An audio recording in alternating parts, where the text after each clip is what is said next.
humanity has been without real leaders for many hundreds of years. And this is talked about in the indigenous records of the Kero.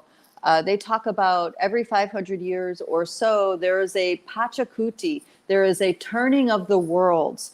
And what happens with the turning of the worlds is that the leadership, the humans, the wayshowers of humanity that are virtuous, that are in alignment with life and the proliferation of health and wellness and the success of their people, that those high, let's say, ethical qualities within them that make them great leaders, wayshowers. Every 500 years or so, when the world gets turned upside down, the quality of that leadership changes. And what happens is that the ones that hold value, that lack proper ethical relationship to life, to the feminine, to the well-being of their people, takes over. And they talk about this with great clarity. And the last Pachacuti that we know about is in most recent times is the Inquisition, the coming of the Catholic Church and the massacre and genocide of the indigenous of Central, South, and North America. Okay, they talk about, and the inception even began before that, during the Dark Ages of Europe. Now, this teaching has been highly refined by some other philosophers and researchers. I would put Barbara Handclough and Johann Kalaman in that category. And they were able to hone in on natural rhythms that were outlined within the Mayan calendar that talked about certain regions within the Pachamama, within the realm of the mother, within this realm, rise and fall according to these Pachacutis.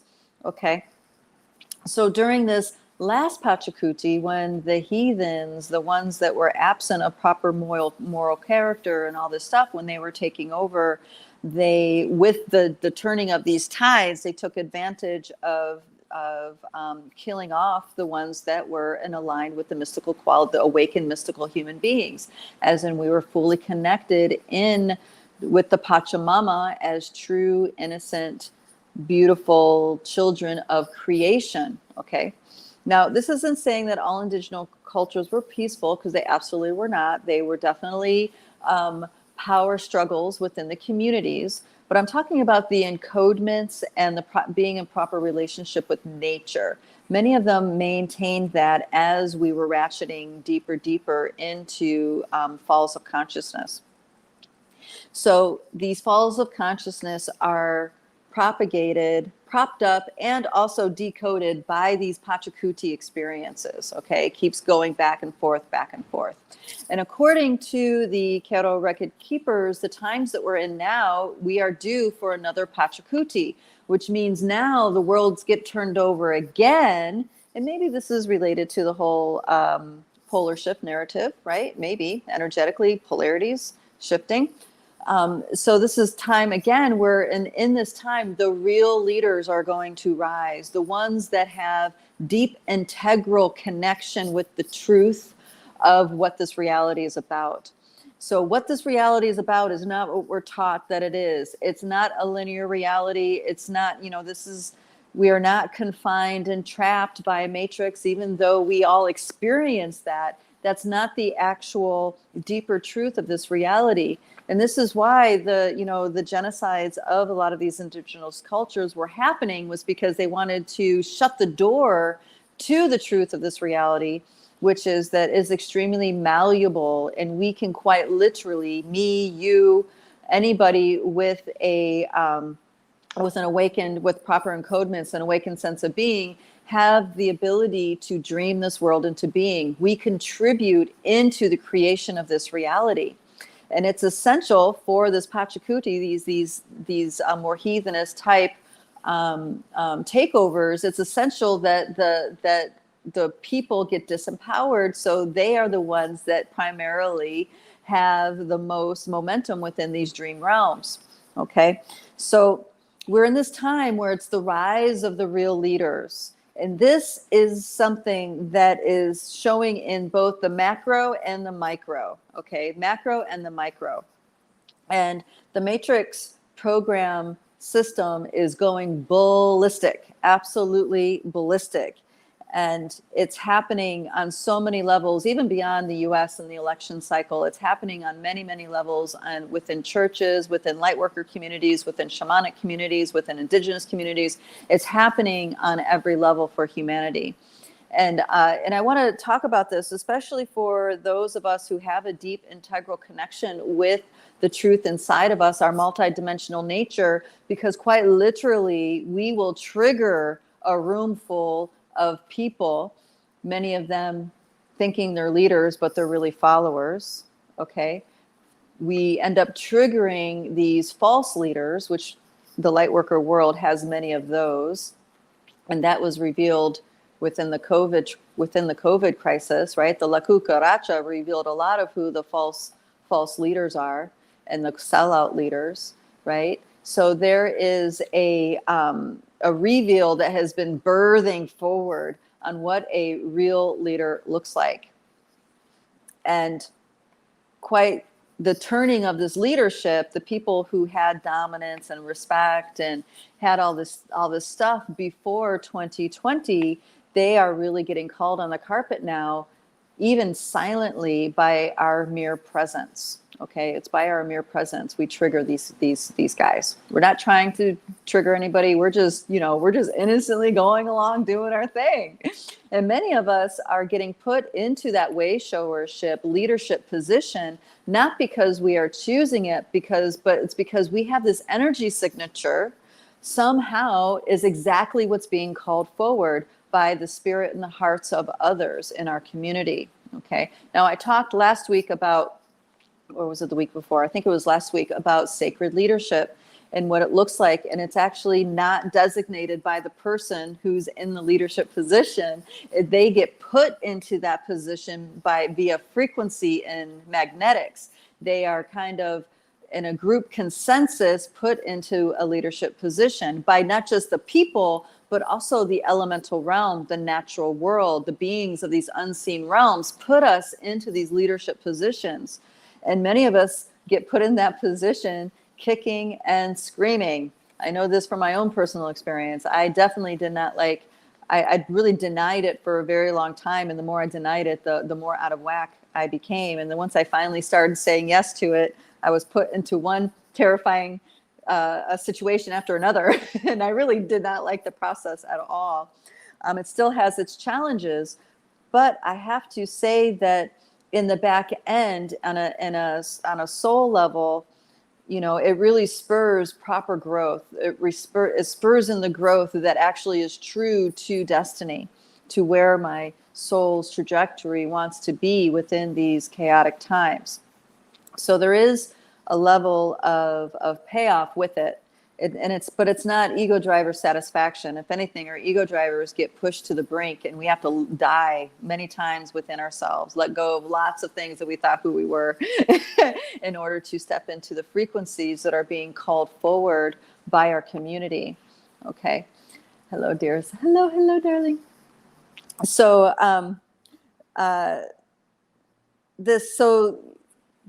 this energy signature that we carry really triggers and reveals the false characters in our community. And what do I mean by false characters? I'm talking about people who are claiming the title of shaman, claiming the title of light worker, claiming the title of healer or spiritual teacher or guru.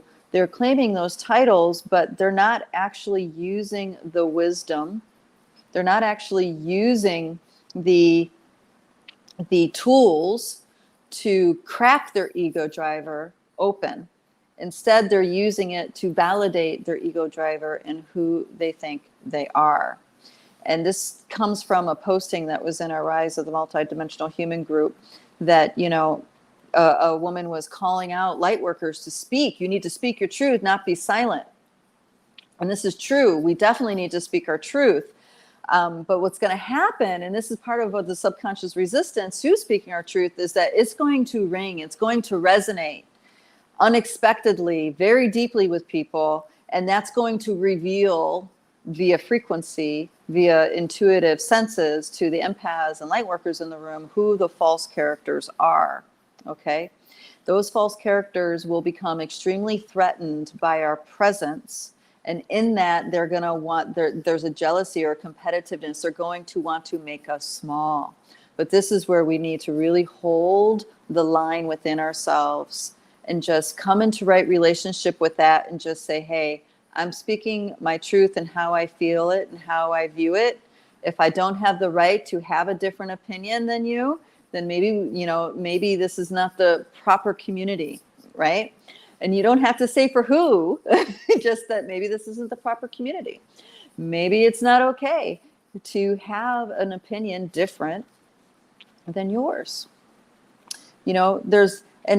There's a lot of wonderful coaching within, I don't know if you guys watch YouTube. I do. I watch YouTube. And it's interesting, the universe, the intuitive parts of me pull up these videos and start playing them without me hitting play. And when that starts happening, I realize there's an important thing for me to watch, to pay attention to.